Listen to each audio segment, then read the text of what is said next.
This is Jujutsu Kaisen, Season 2, Episode 17, and it looks incredible. Comes the Ganga, where, after being sent to corrections for any mistakes, the layout is returned to an animator to be completed. Of course, there are a million steps between a layout and what we see on our TVs, like storyboarding and color, but layout and Ganga are the most important processes of animation. So, what happens when you rush these vital processes? Well, you get Jujutsu Kaisen.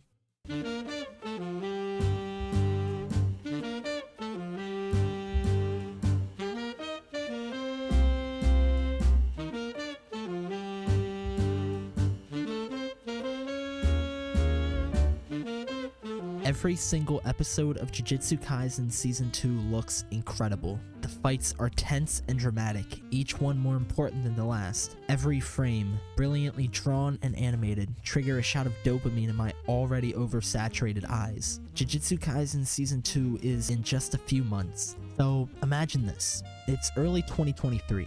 You're a young and eager animator, passionately willing to commit your time and life to your favorite medium, anime. You get a call from one of the biggest animation companies in Japan, Mappa, and are contracted to work on the biggest anime in the world, Jujutsu Kaisen.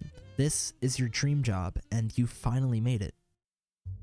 A few months later, you and your team have maybe 8 or 9 animated episodes that are mostly complete in a 23 episode season. Animating an entire episode usually takes around 4 weeks, and doing some simple math, you realize you don't have nearly enough time to finish the season. So, Mappa brings in a few freelance animators to get the season done, but it doesn't work.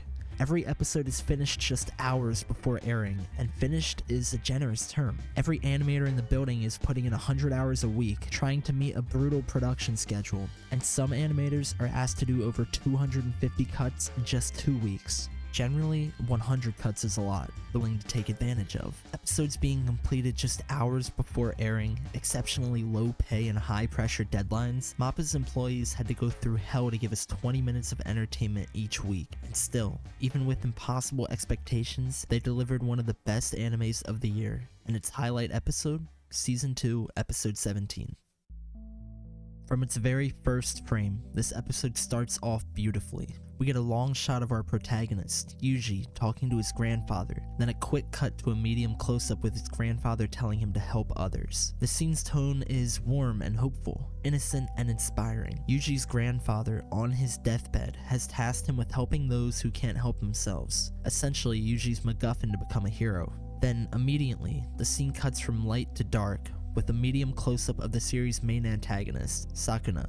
The previously bright shot has completely dissipated, turning to a hellish landscape of death and destruction. The city Yuji was tasked to protect has been completely destroyed, and the people he was supposed to save are gone, crushed and cut by rubble and razors. It's such a simple sequence, just 3 cuts and a few frames of movement, but it so effectively sets the tone of the episode. The contrast between hopeful and hopeless serves this episode brilliantly, and Yuji's failure to protect thousands of innocent people is hauntingly foreshadowed. Next, the episode focuses on the fight between Maharaga, an ancient deity general capable of withstanding nearly any attack, and now I want you to take this shot in.